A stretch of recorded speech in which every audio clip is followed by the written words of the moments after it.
भक्तनो ठाकुर कृत गोद्रुम चंद्र भजन उपदेश। हरे कृष्णा। हरि सेवक सेवन धर्म परो, हरि नाम रसामृत पान रत, नति दैन्य दया पर मानयुतो भज गोद्रुम कानन कुंज विधुम। हरि सेवक सेवन धर्म परो, हरि नाम रसामृत पान रत, नति दैन्य दया पर मानयुतो भज गोद्रुम कानन कुंज विधुम। हरि सेवक सेवन धर्म परो, हरि नाम रसामृत पान रतो, नति दैन्य दया पर मानयुतो भज गोद्रुम कानन कुंज विधुम। चैतन्य महाप्रभु के गुणों का वर्णन है। चैतन्य महाप्रभु कैसे हैं? हरि सेवक सेवन धर्म परो। हरि सेवक, जो हरि के सेवक हैं, मतलब भक्त हैं, उनकी सेवा करना अपना धर्म मानते हैं वो।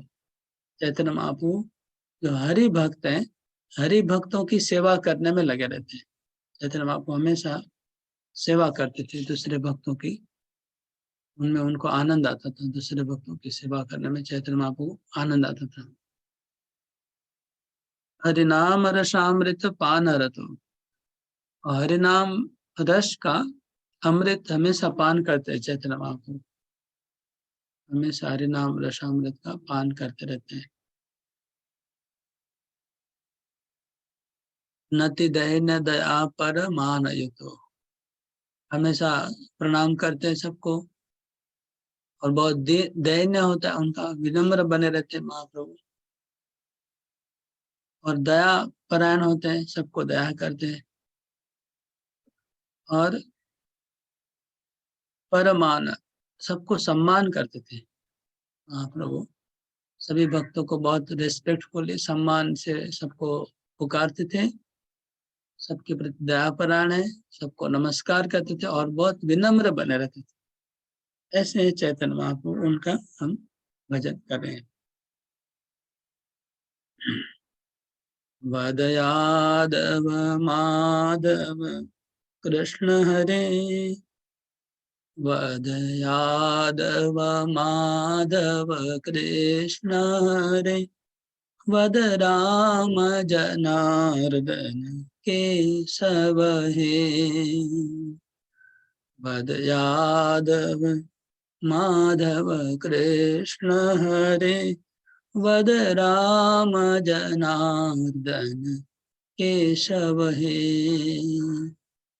वद यादव माधव कृष्ण हरे, वद राम जनार्दन केशव हे।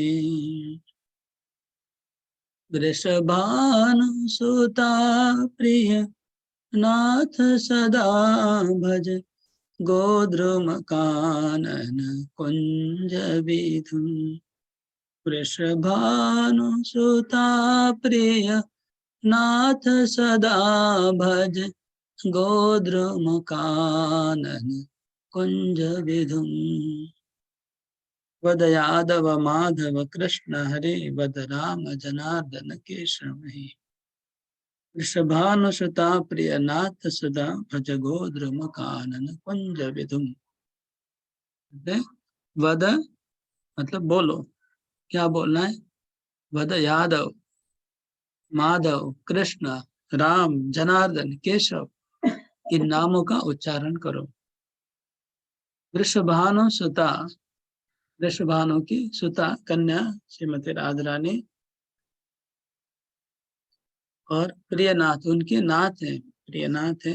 राधारानी के जो प्रियनाथ है, सर्वदा उनके इन नामों का उच्चारण करते रहो। राधारानी के जो प्रियतम है, राधारानी के जो नाथ है उन कृष्ण का नामों का उच्चारण करते रहो और गोद्रुम कानन कुंज की भजन करते रहो। वदयामुनतीरवनाद्रिपते वद गोकुल कानन कुंजरवे। वदयामुनतीरवनाद्रिपते वद गोकुल कानन कुंजरवे। वदरासरसायण गौर हरे भज गोद्रुम कानन कुंज विधु। वद यामुनतीरवनाद्रिपते वद गोकुल कानन कुंजरवे। वदरासरसायण गौर हरे भज गोद्रुम कानन कुंज विधुम।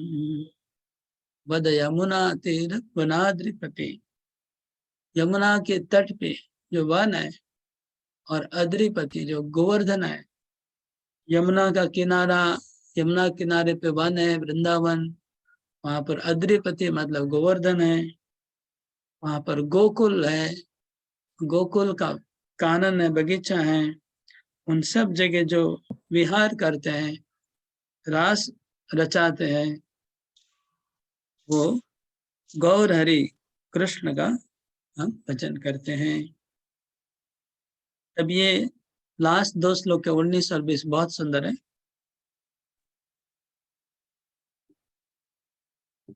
चलो गौरवनम नवखंडमयम पठ गौर हरिश्चरितानि लुठ गौर पदांकित गांगतटं भज गोद्रुम कानन कुंज विदुम।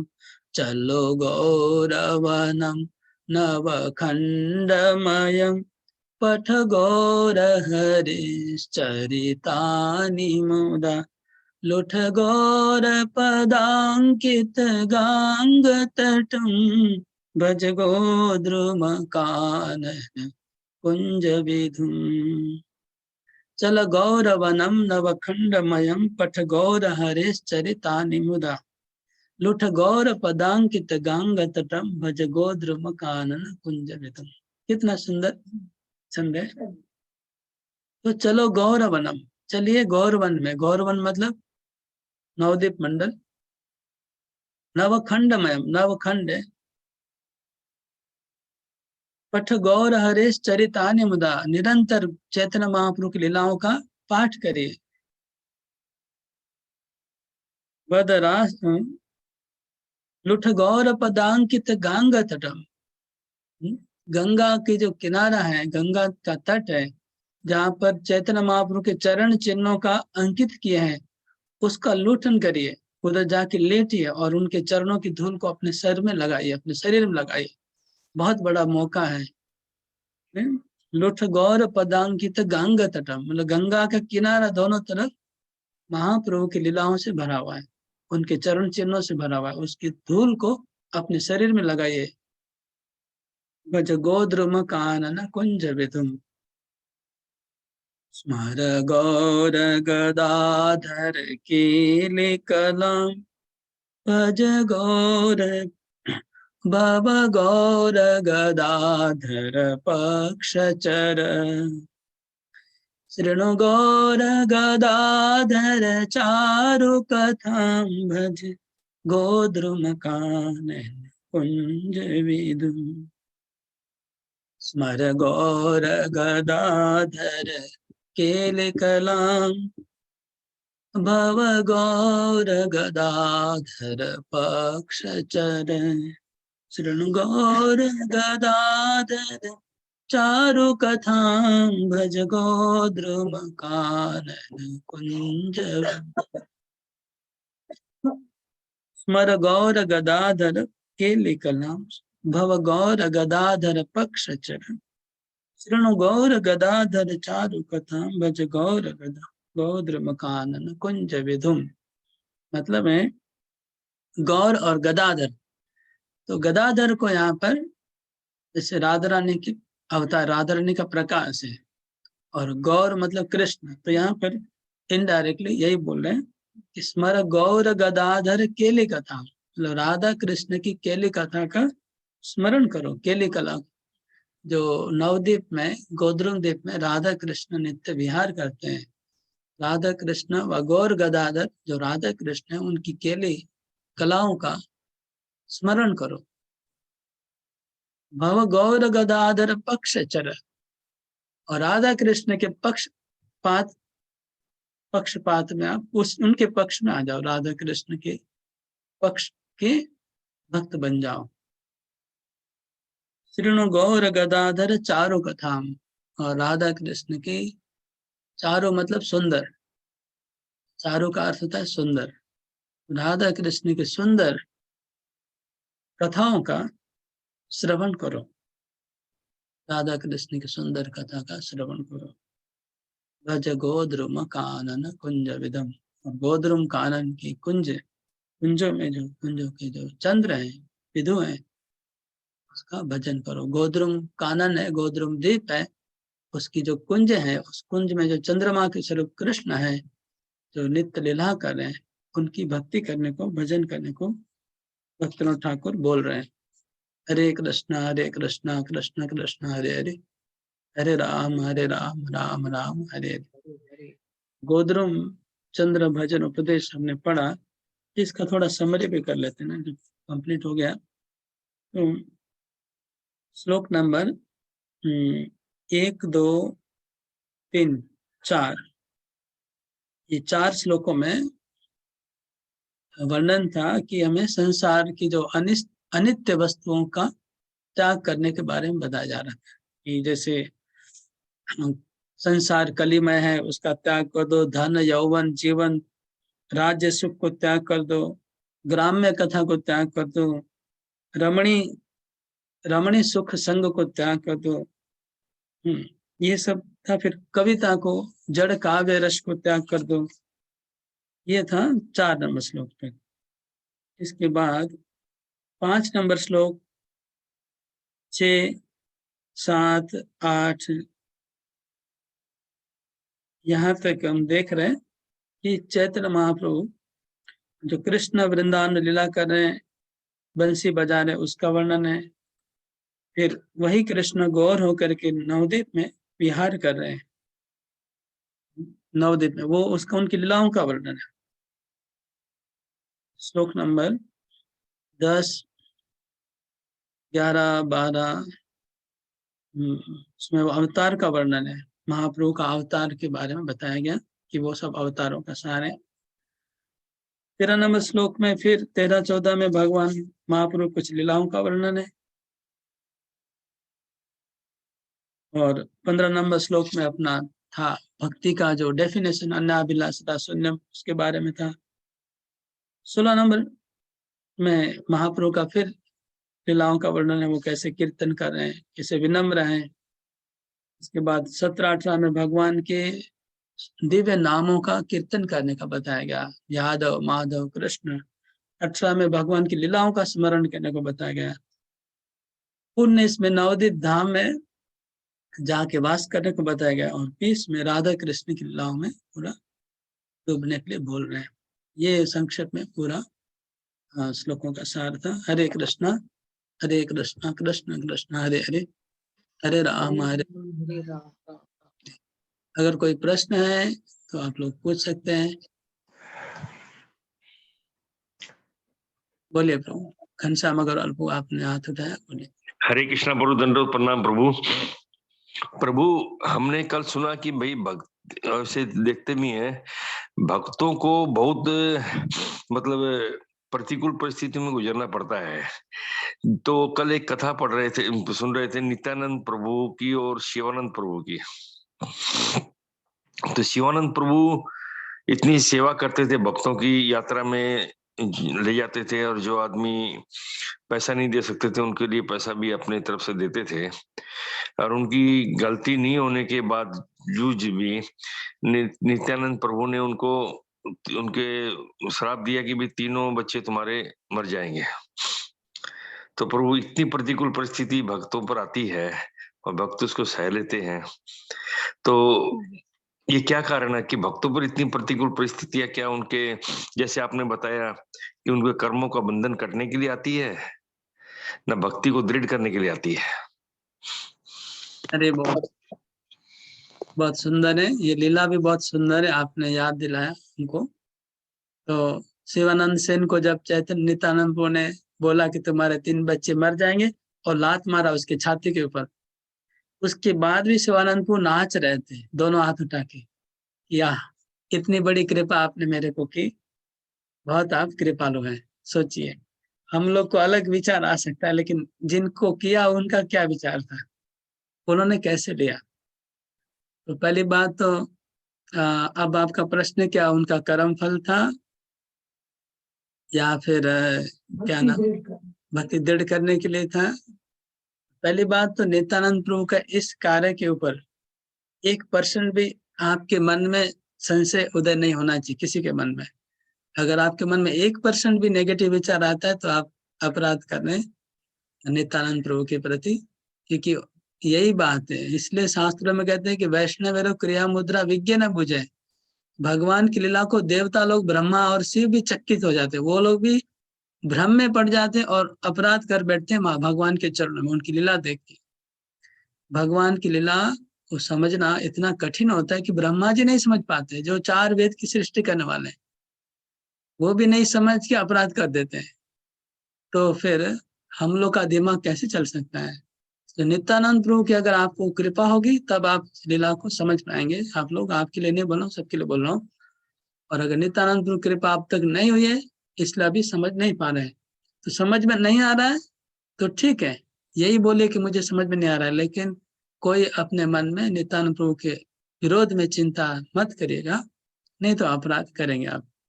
ओके, दूसरी बात है कि ये क्यों होता है, कर्म का फल हो गया भक्ति दृढ़ करने के लिए। तो देखिए, हमारे जैसे साधारण भक्तों को तो कर्म का फल होगा, कोई डाउट नहीं है उसमें, ठीक है ना। ये मान लेना चाहिए कि हमारे कर्म फल किसी के माध्यम से आ रहे हैं। लेकिन जो ऊंचे स्तर के भक्त हैं, एडवांस डिवोटी है, उनके लिए आप बोल सकते हैं कि भक्ति तो दृढ़ करने के लिए भगवान कर रहे हैं। लेकिन उससे भी ऊंचे भक्त जो भगवान के नित्य पार्षद है, उनको भक्ति दृढ़ नहीं करनी है, क्योंकि वो तो भक्ति दृढ़ उनकी हो चुकी है। कि जब भगवान जिनके साथ, जिनके घर में खाते हैं सोते हैं, भगवान जिनको लात मारते हैं, भगवान जिनसे झगड़ा करते हैं, वो कोई असाधारण जीव, वो लोग संसार के है नहीं, वो तो गोलोक और वैकुंठ के लोग हैं। हाँ, जैसे युधिष्ठिर महाराज है, अर्जुन है, ये लोग जिनके घर में भगवान सारथी बन रहे हैं, भगवान जिनका कैसे कैसे सेवा कर रहे हैं, लोग इस जगत के लोग नहीं है, तो इनके जीवन में कष्ट दिखाई पड़ रहा है, इनके कर्म फल भी नहीं है और इनकी भक्ति भी दृढ़ नहीं करनी है। तो क्या है, ये खाली एग्जाम्पल सेट करना है, दुनिया को उदाहरण दिखाने के लिए ये लीलाएं हो रही है। ये शिवानंद सेन की लीला हो, चाहे युधिष्ठिर महाराज की हो, अर्जुन की हो, कुंती देवी की हो, इनके जीवन में जो कष्ट आ रहा है, ये कर्म फल का तो दूर दूर कोई गंध ही नहीं है, क्योंकि वो जिनके घर में भगवान खाते सोते, क्या बोल रहे हैं, उसका कर्म फल रहेगा। सोचिए, मतलब सोचना ही तो गलत है। आप भगवान की मूर्ति को कुछ ऑफर करते हो और उसको खाते हैं तो आपका पाप नष्ट हो जा रहा है, तो जिनके घर में भगवान खाना खा रहे हैं उनका क्या होगा। तो पाप और ये तो कोई सवाल ही नहीं है। भक्ति दृढ़ करने का भी सवाल नहीं, भक्ति दृढ़ नहीं होती तो भगवान खाना क्यों खाएंगे उनके घर में आके। भक्ति दृढ़ करने का भी सवाल नहीं है। ये दुनिया को एक एग्जाम्पल सेट करने के लिए कि मेरे भक्त कितने महान है, मेरे भक्त मेरे को कितना प्रेम करते हैं, मैं उनको कुछ भी बोल दूं, कुछ भी कर दूं, तो भी वो मेरी भक्ति नहीं छोड़ेंगे। उनको लात मारा, उनका 3 पुत्र मर जाने का श्राप दिया, फिर भी वो नाच रहे। अब बलि महाराज को भगवान ने बांध दिया, बांध के उसको डांटा फटकारा, मतलब कुछ नहीं छोड़ा, उसको श्राप भी दिया भगवान ने और उसको डांटा, और उनको भगवान ने गाली वाली मतलब एकदम गिरा दिया पूरा।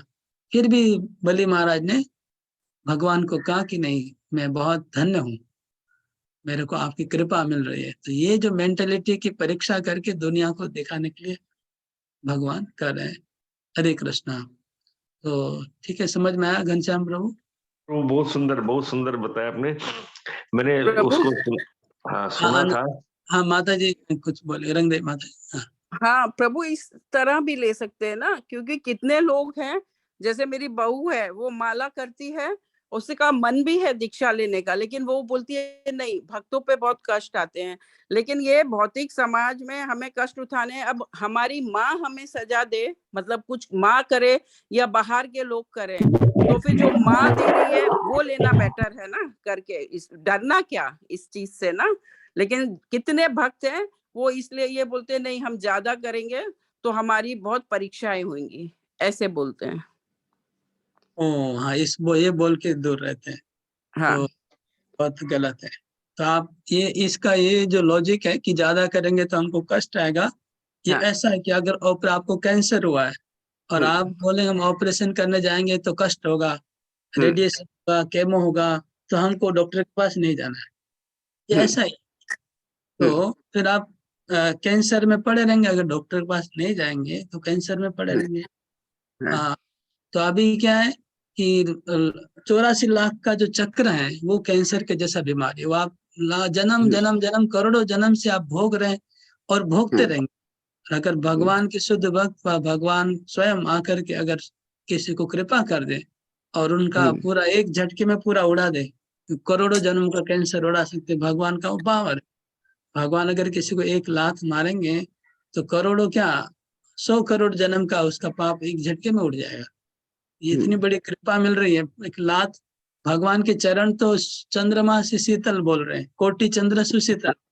वो चरण अगर आपको यहाँ लगते हैं छाती पे, तो आप सोचिए क्या आपका कोई इधर क्या होगा, खून निकलेगा ना, आपका क्या हड्डी टूट जाएगा ना, क्या होगा। मूर्ख है ऐसा जो गलत सोच, मूर्ख लोग है जो सोचते हैं कि क्यों ऐसा किया। तो भगवान के चरण अगर यहाँ स्पर्श करना तो कितना भाग्य की बात है। और उससे कितने करोड़ों का जन्म मतलब फ्री में आपका नष्ट हो जा रहा है, बिना कष्ट किए, बिना कुछ किए। ये तो एक्चुअली महापुरुष है नित्यानंद प्रभु की। इसलिए उनको कृपा की क्योंकि उन्होंने इतना दिन से सेवा कर रहे थे भक्तों की। कई वर्षों से वो सब भक्तों को खाना पीना व्यवस्था करके पूरी ले जा रहे थे। ये जो इतनी उन्होंने सेवा की है, उस कृपा का फल है कि नित्यानंद प्रभु उनके छाती को अपने स्पर्श चरण लगा दिया। मतलब मूर्ख लोग हैं जो ऐसा सोचते कि क्यों लाते। सोचिए तो कितना डिफरेंस है सोचने में लोगों का, कितना गलत विचार कर रहे हैं। नित्यानंद प्रभु के चरण को स्पर्श करने के लिए ब्रह्मा जी शिव जी सब लोग मतलब रोते रहते हैं, उनको चरण नहीं मिलते। और यहाँ पर चला के उनके चरणों को उनके छाती पे लगा दिए। और उसमें अगर कोई सोचता है कि क्या किया, तो कितने मतलब इतने बड़े मूर्ख कौन होंगे जो नित्यानंद प्रभु की कृपा को नहीं समझ पा रहे हैं। तो ये कृपा किसी को नहीं दी, उनको दी क्योंकि उनकी सेवा से संतुष्ट हो गए नित्यानंद प्रभु। इतना वर्षों से सब भक्तों की, भगवान भक्तों की सेवा से संतुष्ट होते हैं। जो उनके साक्षात सेवा कर रहे हैं उनको ऐसा ऐसा कृपा नहीं किया, लेकिन उनको भक्तों की सेवा कर रहे थे। शिवानंद सेन सेवा कर रहे थे, 200 भक्तों को हर साल पूरी ले जाते थे। रास्ते में उनका खाना व्यवस्था वो कई साल तक किए, तब जाके नित्यानंद प्रभु ने ऐसी कृपा की। ये कृपा बहुत ही दुर्लभ है, और इसको अगर कोई दुख मानता है तो महामूर्ख है वो। नित्यानंद बोले 3 बच्चे क्यों, मेरे 100 बच्चे मर जाए। अरे बच्चे आपकी थोड़ी है, गधे लोग ऐसा सोचते हैं। भगवान के बच्चे भगवान ले लिए, भगवान ने दिए भगवान ने ले लिए, क्या है। आश्चर्य की बात है जो गलत सोचते नित्यानंद प्रभु के बारे में। तो नित्यानंद प्रभु की कृपा को बहुत लोग समझ नहीं पाते हैं, लोग समझेंगे तो फिर बहुत अच्छा हो जाएगा, बेड़ा पार हो जाएगा।